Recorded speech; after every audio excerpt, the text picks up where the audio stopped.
Kemudian setelah itu disebutkan oleh penulis rahimahullahu taala di sini terkait dengan beliau dilarang untuk umroh.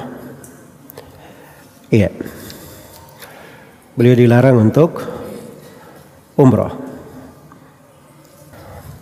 Kata beliau rahimahullahu taala wasudda an umratihi lamma qasad. Dan beliau juga dilarang untuk berumrah tatkala beliau berkehendak untuk melaksanakan ibadah umroh ini. Baik, ini kejadian atau peristiwa yang keempat yang disebut oleh penulis di tahun ke-6 ini. Bahwa Nabi sallallahu alaihi wasallam itu beliau keluar pada tahun ke-6 ingin melakukan ibadah umroh. Namun dihalangi oleh orang-orang Quraisy. Dan terjadilah suluh perdamaian di Hudaybiyah.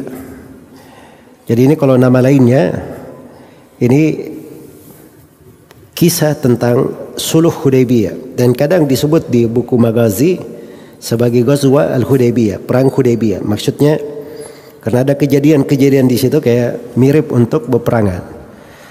Iya. Jadi pada bulan Dzulqa'dah dari tahun 6 Hijriah, Rasulullah sallallahu alaihi wasallam itu keluar dengan 1.500 orang dari sahabatnya. Di sebagian riwayat 1.400. Iya. Mereka sudah berihram membawa hadiyunya. Dan itu diketahui oleh orang-orang Quraisy. Maka mereka pun menghadang Rasulullah sallallahu alaihi wasallam. Tapi tatkala melihat Nabi dan para sahabat pakaian ihram, mereka tahu bahwa Nabi Muhammad ini datang bukan untuk berperang. Iya. Baik. Maka di kejadian Hudaybiyah ini terjadilah kesepakatan di situ. Dari beberapa butir kesepakatan. Yang pertama, gencatan senjata selama 10 tahun. Di mana setiap dari kaum muslimin dan orang Quraisy itu sama-sama menahan tangan. Terus dari kesepakatan yang kedua, siapa yang datang dari Quraisy tanpa izin walinya, maka wajib dikembalikan dari Quraisy. Adapun siapa yang datang dari sudut Rasulullah mendatangi Quraisy ke Mekah, maka tidak dikembalikan. Jadi zahirnya kan tidak adil ini. Jadi kalau ada yang lari dari Mekah masuk Islam datang kepada Rasulullah harus dikembalikan ke Mekah. Tapi kalau ada misalnya orang dari Medina dia meninggalkan Rasulullah ke Mekah, maka Nabi tidak boleh menuntutnya.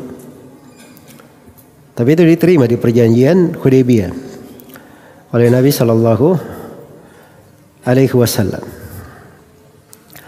Dan diizinkan siapa yang masuk dalam perjanjian Nabi Muhammad atau di perjanjian Quraisy diberi keluasan. Kemudian di antara butir kesepakatan juga bahwa tahun ini umat Islam belum boleh masuk Mekah. Iya. Beliau boleh masuk untuk umrah di tahun depannya. Di tahun depannya. Inilah yang disebut dengan nama Suluh Hudaybiyah. Dan di Suluh Hudaybiyah ini dimaklumi ya terkait dengan kisahnya. Karena Umar bin Khattab radhiyallahu taala anhu waktu itu sangat marah sekali ya, dan beliau menganggap bahwa ini kehinaan. Ya, kita menerima kehinaan. Tapi Nabi berkata bahwa saya diperintah untuk hal tersebut.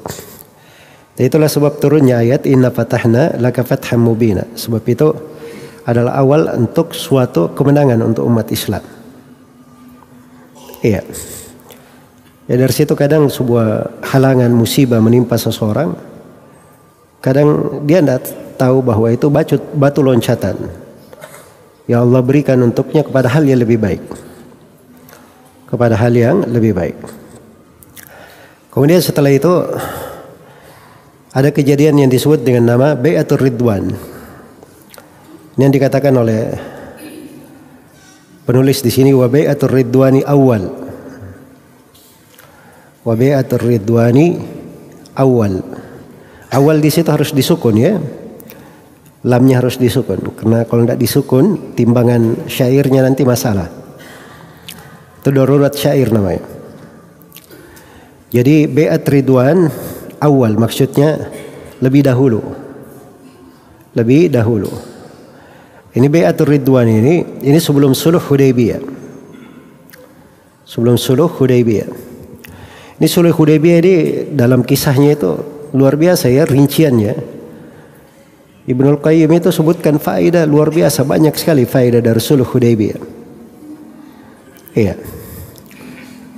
Dan orang-orang yang mau masuk di dalam hubungan tata negara itu dia harus ngerti hukum-hukum yang terkait dengan suluh Hudaybiyah. Banyak hal yang luar biasa di situ. Jadi sebelum terjadi suluh Hudaybiyah itu, ya Rasulullah sallallahu alaihi wasallam mengutus Utsman ibn Affan radhiyallahu taala anhu ke Mekah. Jadi maka diberitakan bahwa Utsman ibn Affan radhiyallahu taala anhu sudah terbunuh.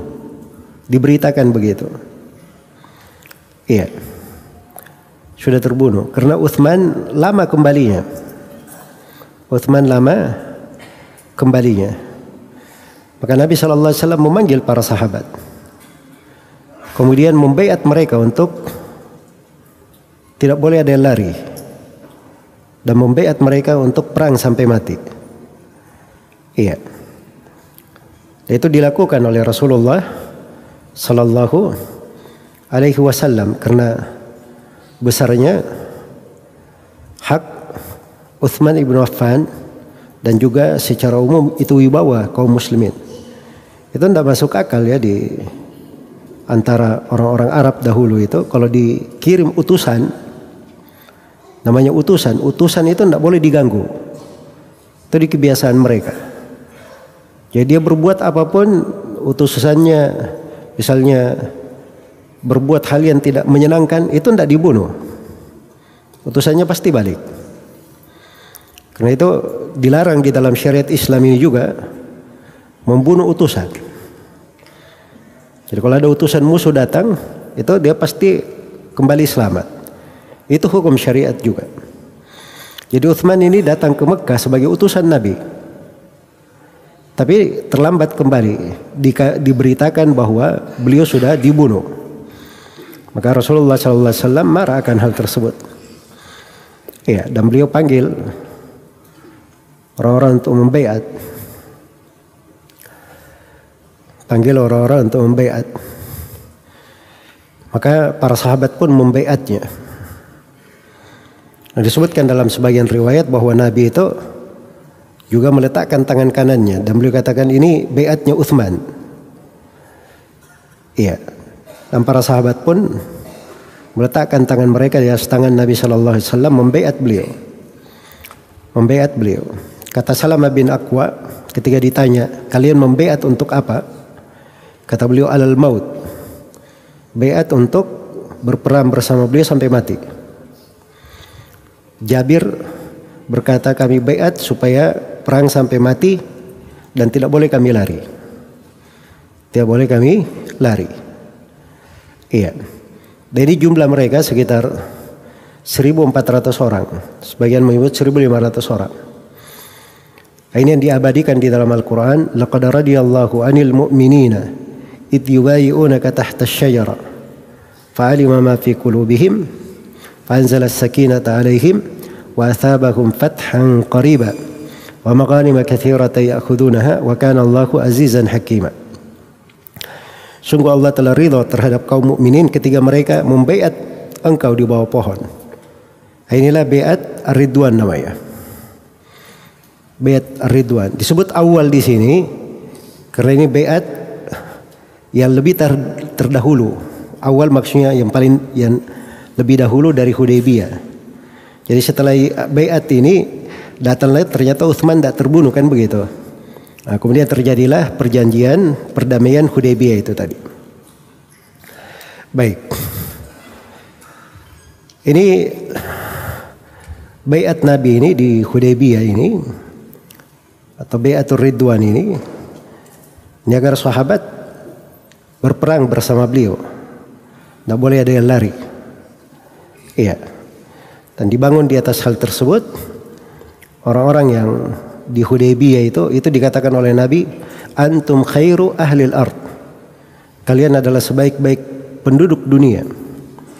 Dan syah di dalam Musnad Imam Ahmad, Abu Daud, Tirmidzi serta Nasai, Rasulullah sallallahu alaihi wasallam bersabda, la yadkhulun nara ahadun mimman bai'a tahta asy-syajara. Tidak masuk ke dalam neraka seorang pun yang baiat di bawah pohon.